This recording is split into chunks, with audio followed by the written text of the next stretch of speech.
በስመ አብ ወወልድ ወመንፈስ ቅዱስ አሃዱ አምላክ።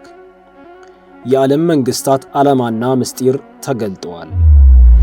የተባበሩት መንግስታት ህብረት ለሰላም መሰረት ተብሎ ቢጠራም በየሀገራቱ የጦርነትና የነውጥ መነሻ እንደሆነ ተገልጠዋል። I can tell you, I'm really good at this stuff. Your countries are going to hell. በተባበሩት መንግስታት ጉባኤ ላይ የአሜሪካው ፕሬዝዳንት ትራምፕ ለረጅም ሰዓት ለራሱ ገለጻ ማድረግ ዓለምን አነጋግረዋል። ዩናይትድ ኔሽን ተብሎ የተገነባው ድርጅት ሀገራት ከሀገራት እንዲጠፋፉ፣ ህዝብ ለህዝብ ወደ ጦርነት እንዲገባ የሚያደርግ መሳሪያ ቀባይ መሆኑን ጊዜው ገልጦታል። ዓለም ወደ ፍርድ ቀን እየቀረበች መሆኗ ጥርጥር ባይኖርም ሰው ግን አልተመለሰም፣ ትውልድም አላስተዋለም። አነ ሀብተ ዘድንግል ውእቱ። እስከ ፍጻሜው አብረውን ይቆዩ። የዓለም መሪዎች በተሰበሰቡበት በተባበሩት መንግስታት በጠቅላላ ጉባኤ ላይ ንግግር እያደረጉ 15 ደቂቃ ጊዜ የተሰጣቸው ትራምፕ ነገሩን እያስረዘሙ የማያስፈልገውን አጀንዳ አንስተው ለረጅም ደቂቃ መናገራቸውን ተገልጸዋል።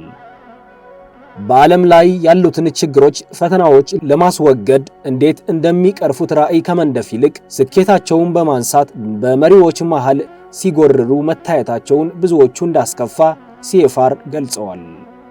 ትራምፕ ይህ ብቻ ሳይሆን ለምዕራባውያኑ ሀገራት ከሰጧቸው ምክር አንዱ ይህ ነበር። ብዛት ስደተኞች የምትቀበሉ ከሆነ ሀገሮቻችሁ ወደ ገሃነም እያስገባችሁ ነው በማለት ሲነቅፏቸው ተሰምተዋል። ይህ ለብዙዎቹ ትራምፕ የዘረኝነት ባህሪው በይፋ አውጥቶታል ብለው እንዲያስቡ አድርጓቸዋል። የትራምፕ ንግግር በሀገሩ ውስጥ ያደረጋቸውን ስኬቶች ብቻ አትኩሮ መናገሩን ተገልጿል።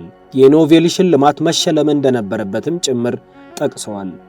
አሜሪካ በጠንካራ ኢኮኖሚ፣ በጠንካራ ድንበሮች፣ በጠንካራ በጦር ኃይሎች፣ ጠንካራ ወዳጅነትና በየትኛውም ሀገር በጠንካራ መንፈስ ተባርካለች ሲሉ በስብሰባው ላይ ሲጎርሩ ተሰምተዋል።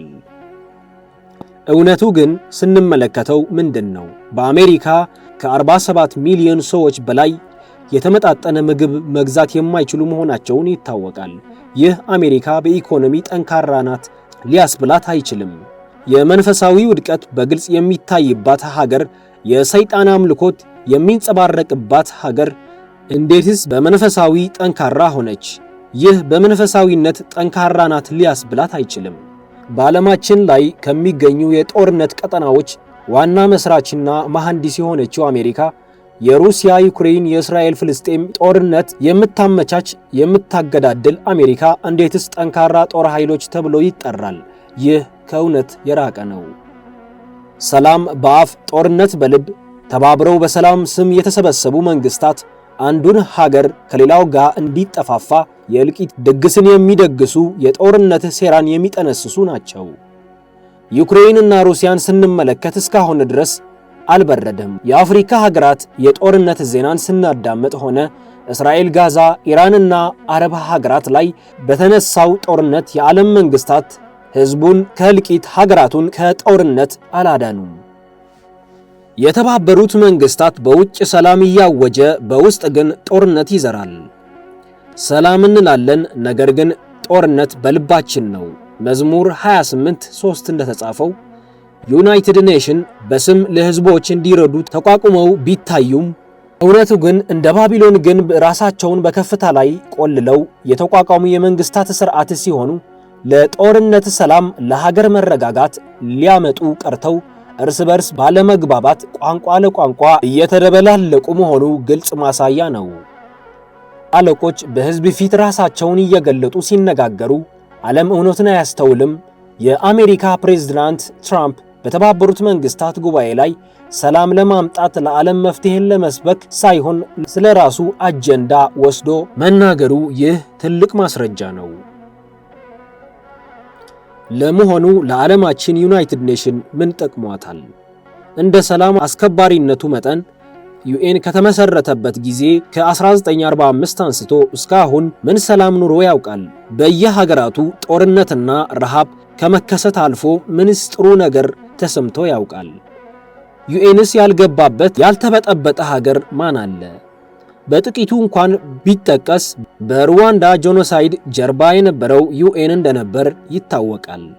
በዛን ሰዓት ሰላም የነበረችው ሩዋንዳ ዩኤን ከገባ በኋላ ዘረኝነቱ ተባብሶ ወደ ከባድ እልቂት እንደደረሰ ይታወቃል።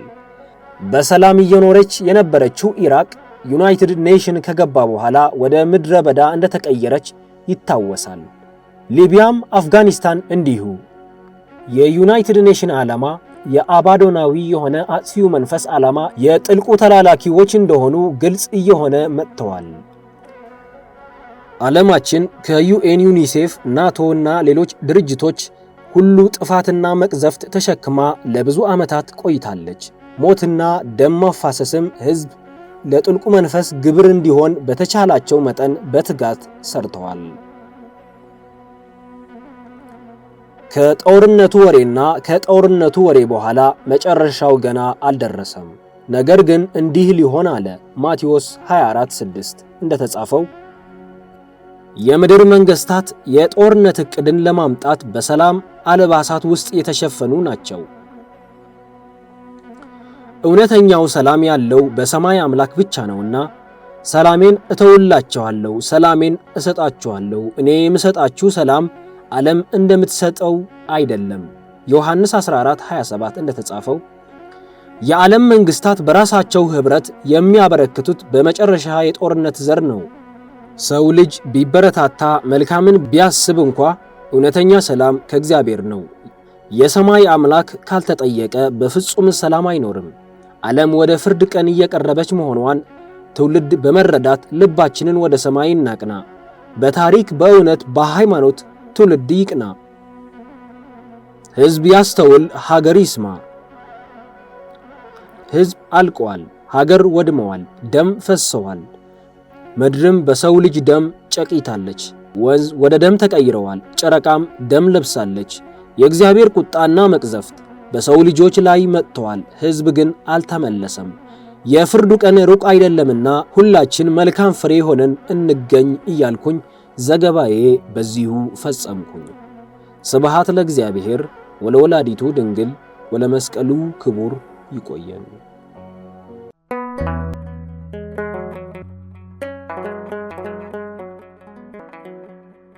ዘኢትዮጵያ